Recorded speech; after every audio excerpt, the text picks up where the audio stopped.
Hey, Composing Gloves here, and today we're going to talk about the detuned lead. So the detuned lead is really simple. It's simply a saw wave that's been detuned. If I open up a Sytrus, we have that. This could even, to a degree, be considered a detuned lead. But a detuned lead is anything that's got a modulator-carrier relationship.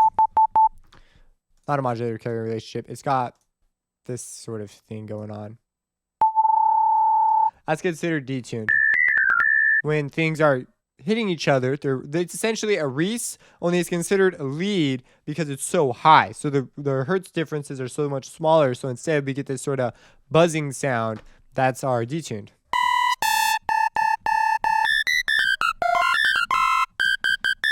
This is a lead that's more popular in branches of like big room. It starts with an H. Hardcore. Is it called hardcore? Hard style. Wow, that was weird. So things like that. So there's a couple things you can do to this lead to make it more dynamic. First off is it's usually a sine wave or a saw wave. I need to turn on my oversampling.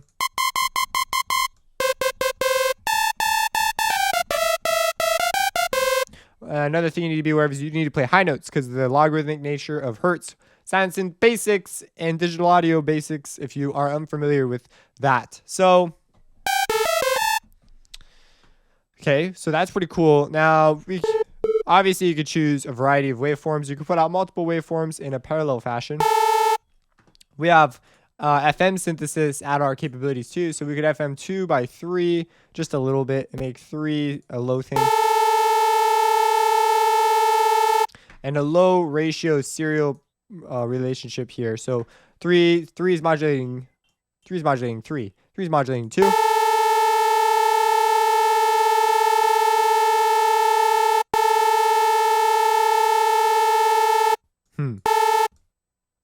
Three, there we go. Oh my gosh. I'm like, oh, why isn't it working? Now I know. 3 is modulating 2. That's a little fast.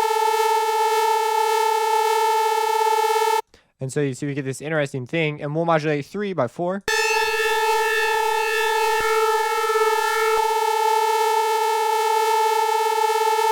We're doing the low serial relationship. I like messing with the low serial relationship.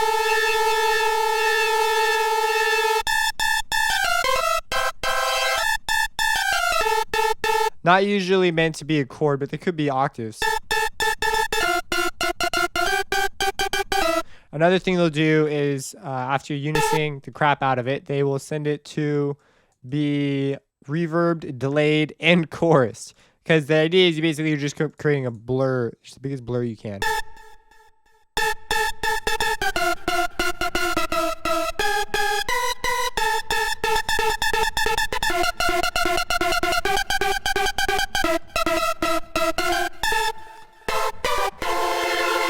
So you see, it just sounds nuts. And you could control obviously you know that the depth of the chorus will greatly influence this. The way you add in the delay, the reverb will influence this.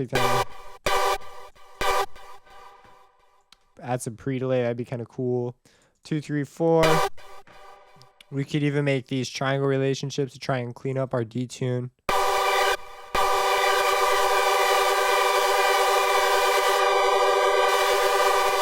And as you see, the saw wave is sort of the base of this. And that's your basic detune lead. Like, there's more things you could do to it. You could try distorting it. You could try adding in, let's say, a bass. And we could make this a sine wave. And we could send 5 out to filter 1. And on filter 1, we could have a wave shaper going. We could turn the filter off and send that out. So we create a big solid bass for us. Or, well, it turns it into a square for the most part. But 5, we can make it a bass.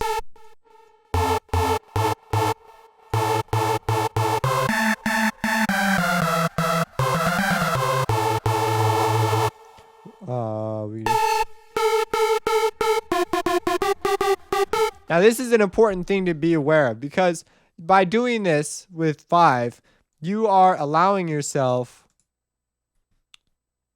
you're allowing yourself a tone at the bottom, which will allow you to be in tune with your song. Sometimes these can sound really, really out of tune, even in the upper end, which they shouldn't, but too bad. The idea is to be out of tune a little bit. But then by introducing a lower tone, you've given it a fundamental, which will give the listener a pitch, but maintain that detune type feel. So that's something that's a very powerful tool. If you have any questions about this, let me know. Subscribe and have a blessed day.